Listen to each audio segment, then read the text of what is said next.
Dans l'Aude, la réunion sur l'arsenic était très attendue. Élus, services de l'État et parents d'enfants surexposés à l'arsenic ont pu échanger avec la secrétaire d'État. Ça me paraissait très important de venir aussi à votre rencontre sur un sujet qui est important, dont je sais qu'il suscite beaucoup d'inquiétudes.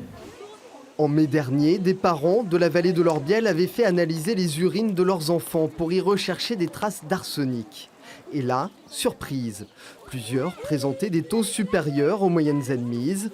Le dernier décompte fait état de 58 enfants surexposés.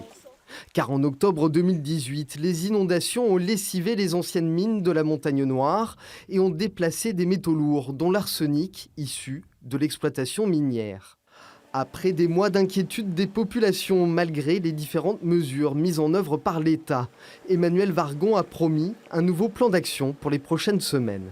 Ça permettra d'avoir un plan d'action précis dans lequel on pourra dire voilà ce qui se passe dans les semaines qui viennent, voilà ce qui se passe au début d'année, etc. Et qu'on puisse après assurer le suivi collectif en toute transparence de ce plan d'action. Je crois que c'est très important.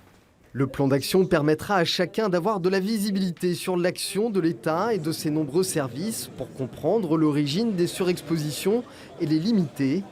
Un pas dans le bon sens pour cette maman de 2 enfants qui présentent tous deux des taux anormaux.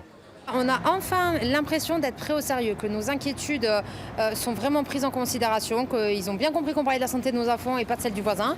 On sait pertinemment que ça ne se fera pas en 2 jours, mais que la machine est lancée et a priori elle ne devrait pas s'arrêter, d'après les dires de la secrétaire d'État.